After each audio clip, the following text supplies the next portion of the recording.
sign. The key is this. We've got to get to a common denominator. And I would argue my common denominator that all three of these numbers can go into would be this. So what do I need to multiply to y to get 14y squared? 14y over 14y. What do I need to multiply to 7 to get the 14y squared? 2y squared over 2y squared. What do I need to multiply to 2y squared to get the 14y squared? 7.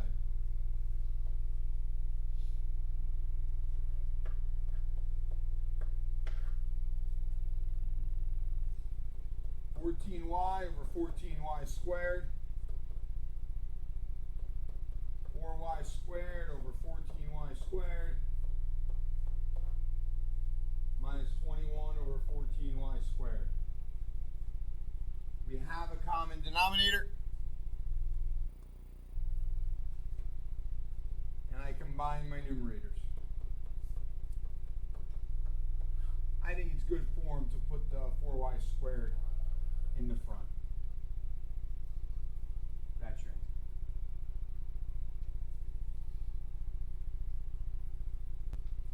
Equal signs are nice because that means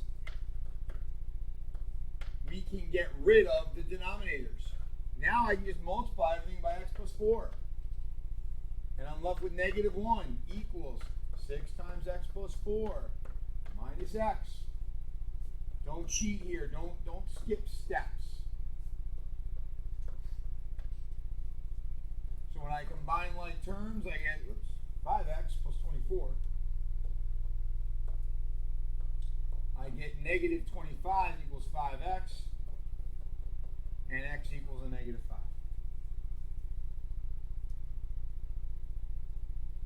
And negative 5 does not create a zero denominator. You put negative 5 in, it'll create a true statement. The last one on this, 9 over x minus 7 minus 7 over x minus 6 equals 13 over x squared minus 13x plus 42. My first step here is even though it's probably going to be this anyway, I've got to factor the bottom here to make sure so I have a common denominator. And now I'm going to multiply everything by x minus 7, x minus 6. The x minus 7's cancel. I'm left with 9 times x minus 6. The x minus 6 cancels. I'm left with 7 times x minus 7. Everything cancels. I'm left with 13.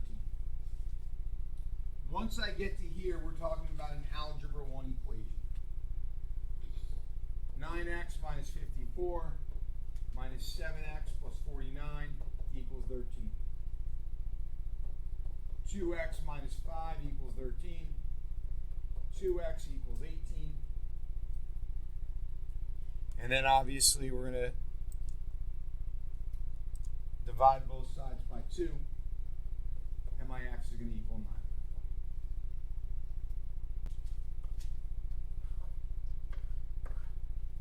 A graph that starts here and just goes to the right, that's a square root.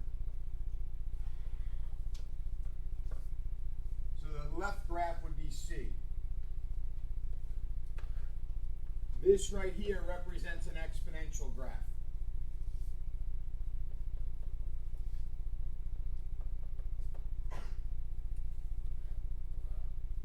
This graph here is the cube root graph.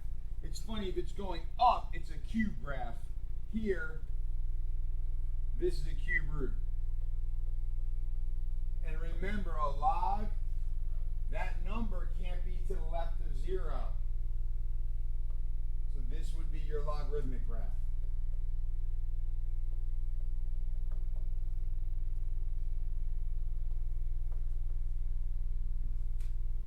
And that's how you do your matching.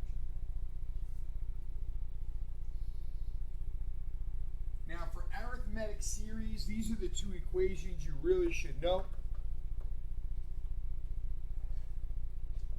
and I would have them down on my cheat sheet.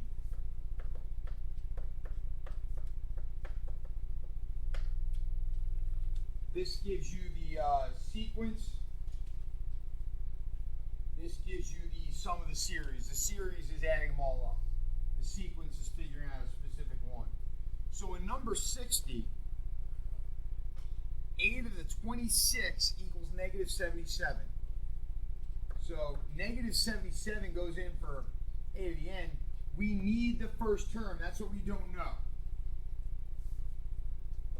We know that negative 77 is a 26th term, and we have a d of negative 3. So negative 77 equals a to the 1 plus 25 times negative 3. A to the 1 minus 75. My first term is A1. And now I use that to get my 22nd term. So if I want my 22nd term now, a to the 22, we're going to go negative 2 plus 22 minus 1 times negative 3. Negative 2 plus 21 times negative 3. Negative 2 minus 63. And this 22nd term is negative 65. Okay, so you need to get the rule first, and then you plug the numbers in. With the arithmetic series, you need the first term, you need the last term, but you also need the amount of terms you're dealing with. So for number 61, I know my first and last term. It's negative 17 and 33. So when I do this, I'm going to be able to do n over 2, negative 17, plus 33. I need to get that n. Okay? Well, how do I get the n? I use this formula to the left here. I know what my first term is. Okay? I know what my last term is, and I know what my d is. It's increasing each time by 5.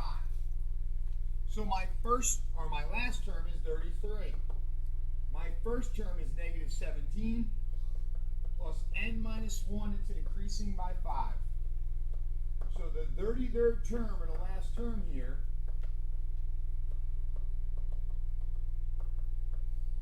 we add 22, we get 55 equals 5n. There's 11 terms between negative 17 and 33. So to get that sum, 11 over 2 times negative 17 plus 33. 11 over 2 times 16. 16 divided by 2 is 8. And 8 times 11, there's my sum. ZD.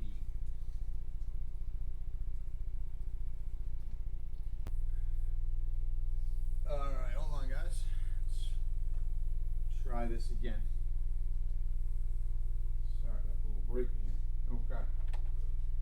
So 8 to the 10 is 17, and 8 to the 14 is 30. So we're going to almost treat this like slope. 30 minus 17, that's 13 over 4. So 3.25 is your d. You can leave it like this. If you wanted to check your work, though, the 10th term is 17. The 11th term, excuse me, would be 20.25. If I add 3.25 to that, I get 23.50. That's the 12th term. If I add 3.25 to that, I get 26.75. That's the 13th term. And if I add 3.75 or 3.25 to that,